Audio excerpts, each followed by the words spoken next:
Assalamu alaikum wa rahmatullahi wa barakatuh. Dear viewers, peace be with you, and welcome to the topic of the awareness of the prayer.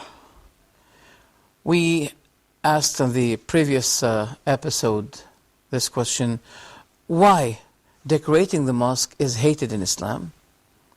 And the answer was that it distracts the Muslim in his prayer. Also, it is not preferable for the Muslim to come to the prayer while he is hungry. The Prophet said, "La salata bihadrati ta'am." There is no prayer that should be performed while you are, coming to the table in order to take your food. No, the prayer should be postponed. The prayer should be delayed.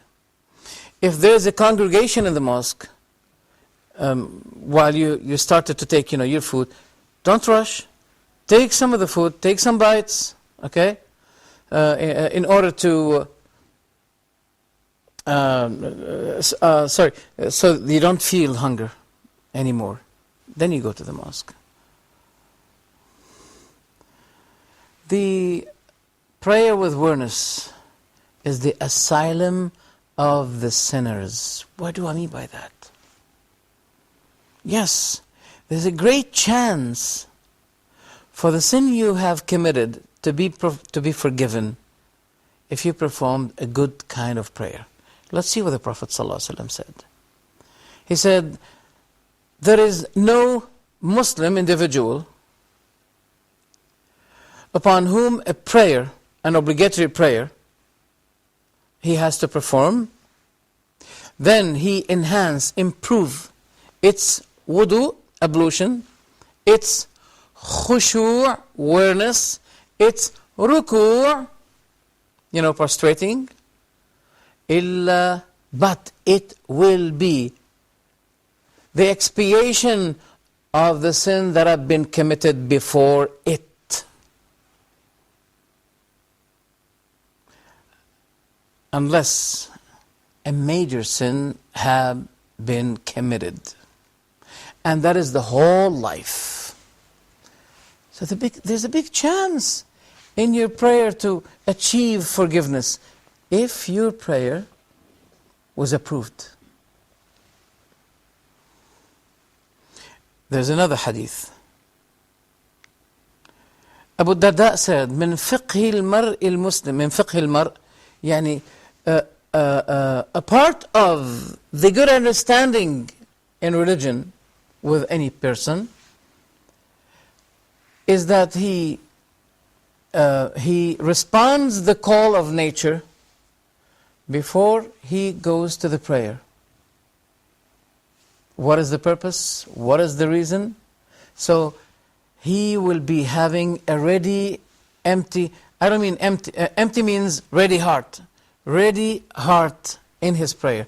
Because if a person is, pushed or pressed, or he needs to go, to respond the call of the nature, but he doesn't respond, he responds to the prayer while, he is pressed, then as a result, the heart will not be focusing. So this is what Abu Darda said, which is a very important statement that he had given. So also the Prophet ﷺ said, there is no man who committed a sin, then he stands up, taking ablution and performing prayer, then seeking Allah's forgiveness, but he will be granted forgiveness. That's beautiful. So this prayer is a cause of forgiveness, And this prayer will be growing iman, the faith in your heart. Time by time, prayer after prayer, time by time. That will help much in maintaining your iman. It is, in a matter of fact, one of the factors to be strengthened. To be strengthened. We need to be strengthened in our faith. How? A good prayer is a guarantee. A good prayer performed is one of the factors of forgiveness, and to have a steady faith in your heart. Then the Prophet ﷺ recited this verse. وَالَّذِينَ إِذَا فَعَلُوا فَاحِشَةً. And as for those who have performed, committed a sin, a great sin, a big sin, أَوْ ظَلَمُوا أَنفُسَهُمْ, or they wronged themselves, ذَكَرُوا اللَّهِ, they remembered Allah, they mentioned Allah. فَاسْتَغْفَرُوا لِذُنُوبِهِمْ, then they sought forgiveness for their sins. وَمَنْ يَغْفِرُ الذُّنُوبَ إِلَّا اللَّهِ, and whoever forgives sins except Allah. وَلَمْ يُصِرُّوا عَلَى مَا فَعَلُوا, they did not persist the evil thing that they have done. وَهُمْ يَعْلَمُونَ, and knowingly that they have done it wrong. أُولَٰئِكَ جَزَاؤُهُمْ مَغْفِرَةٌ مِّن رَبِّهِمْ, for those is a forgiveness from their Lord. وَجَنَّاتٍ تَجْرِي مِن تَحْتِهَا الْأَنْهَارُ خَالِدِينَ فِيهَا وَنِعْمَ أَجْرُ الْعَامِلِينَ. Rivers, paradise, gardens in which or by which rivers flow underneath, and they dwell therein permanently, and that is the best reward for doing the best. In a matter of fact, a prayer without khushu' does not really help a person to achieve what he wants. The Prophet reminded us or urged us to remember our death in our prayer. Well, one may ask this question, that may distract me in my prayer. I say no. I tried it myself. If you want to try it yourself, try it. It does not distract you. Because once you remember that you'll be lifted up by people that will urge you to focus in your prayer. The Prophet doesn't say anything wrong, ﷺ. He said, remember your death. Or also another hadith, he said, صَلِّ صَلَاةَ مُوَدَّعٍ, perform such a prayer of one who is bidding the farewell of his life. Bidding the farewell of his life, thinking that he may not remain in this life to perform another prayer after it. Imagine if somebody told you, for example, that you have couples of minutes. Someone may, for example, wants to kill you. I'm giving, example. Someone said, I want to execute you, and you have minutes to live. Your wish is to pray? Perform your prayer. We allow you to perform your prayer. Think about that kind of prayer. How would it be performed? It will be performed in its best manners. So, is the problem that you think there's something in your mind telling you that I'm not going to die now? My death is going to be after 5, 10, 20, 46 years? Is that what you claim in your mind? So, if this is not, then you should perform the prayer in a way expecting that you may not be able to perform another one after that. Also another hadith, the Prophet said, اذكروا الموت في صلاتك, remember death in your prayer. فإن الرجل إذا ذكر الموت لحري أن يحسن صلاته. For if an individual, if a person remembers his death in his prayer, that will encourage him to perform, to enhance, to improve the performance of his prayer. One last thing. I remember a beautiful story. that occurred with the Prophet Muhammad sallallahu alaihi wasallam and his companions, narrated by Jabir bin Abdullah.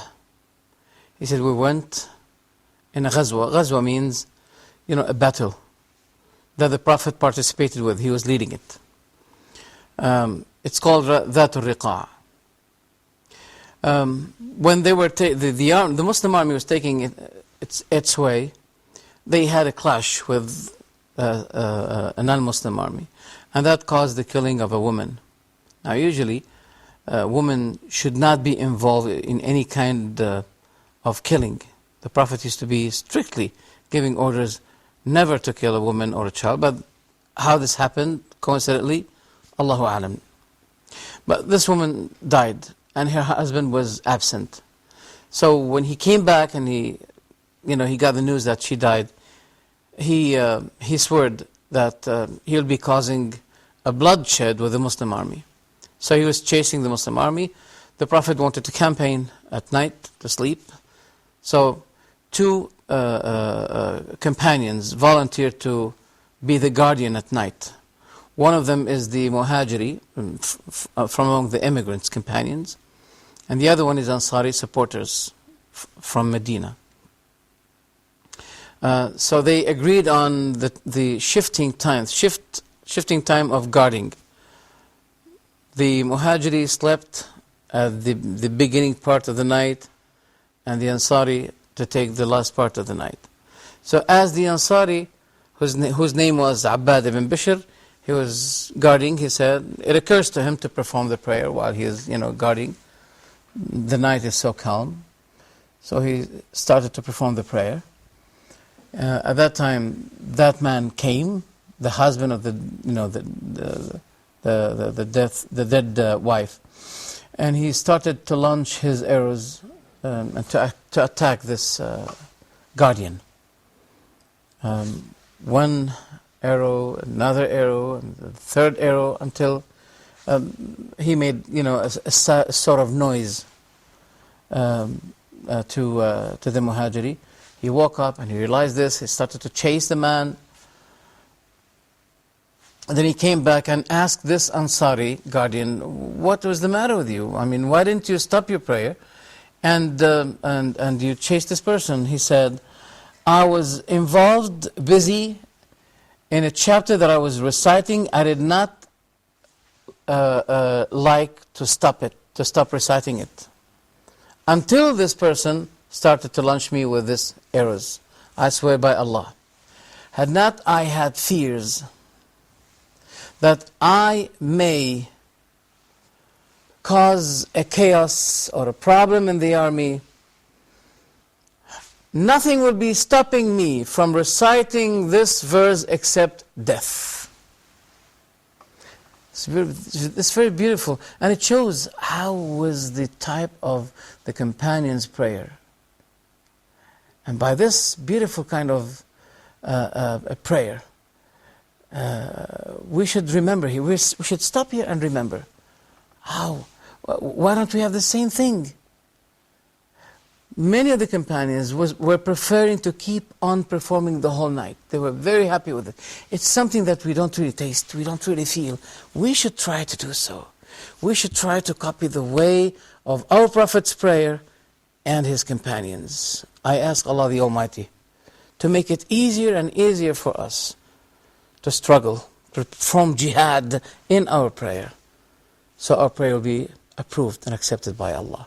And our prayer will be helping us to increase more, to have more iman and more fear of Allah subhanahu wa ta'ala. I ask Allah to let us be successful. To be successful is to perform the prayer with khushu'. Assalamu alaikum wa rahmatullahi wa barakatuh.